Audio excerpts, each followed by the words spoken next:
वो देखिए शेख साहब, क्या नज़ारे हैं। वाह जी वाह। शेख साहब क्या हो रहा है? अस्सलाम वालेकुम। वालेकुम सलाम। ये क्या हो रहा है? बचपन दियां चेतावां ने बचपन दियां यादां खेडां जेहड़ियां चेता कराना।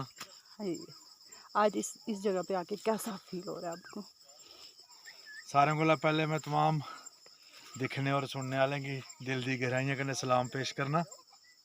अज्ज मैं अपने सौह्रियें दे पुश्तैनी ग्रांऽ च अल्लनबास आए दा। मैं अपने डुग्गर दे तमाम वासियें गी एह् दस्सना चाह्न्ना कि अज्ज मैं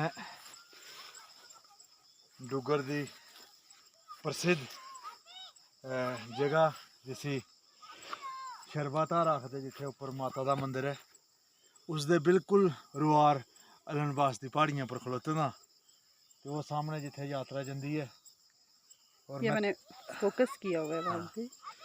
और मैं तमाम डोगरें गी एह् आखना चाह्न्ना कि तुस मचेल माता दे जंदे हो, श्रीनगर जंदे हो, जगह जगह जंदे हो, पर एह् डिस्ट्रिक्ट रामबन कोला 20 किलोमीटर अग्गे मगरकोट चा एह् रस्ता जंदा शरबा धार गी।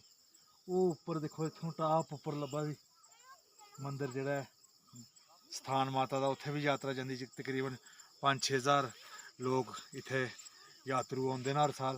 मैं सारें दे अग्गें इ'यै विनती करना कि तुस सारे इ'नें धारें उप्पर बी आओ। जेह्ड़ा जिसी अस आखने धारें दा छलैपा जेह्ड़ा ऐ, ओह् खाल्ली पत्नीटाप जां डुड्डू बसंतगढ़ भद्रवाह जां श्रीनगर गै निं ऐ, ओह् इस ग्रांऽ च बी जेह्ड़ा ऐ अल्लनबास, एह्दे च बी बड़ियां अच्छियां अच्छियां जगह न, इ'नेंगी दिक्खन। और इस इलाके दी जेह्ड़ी लोकें दी रैह्त वैह्त दिक्खन। इत्थै बी जेह्ड़ा ऐ प्योर डुग्गर बसदा ऐ। शुक्रिया, जै हिंद, जै डुग्गर।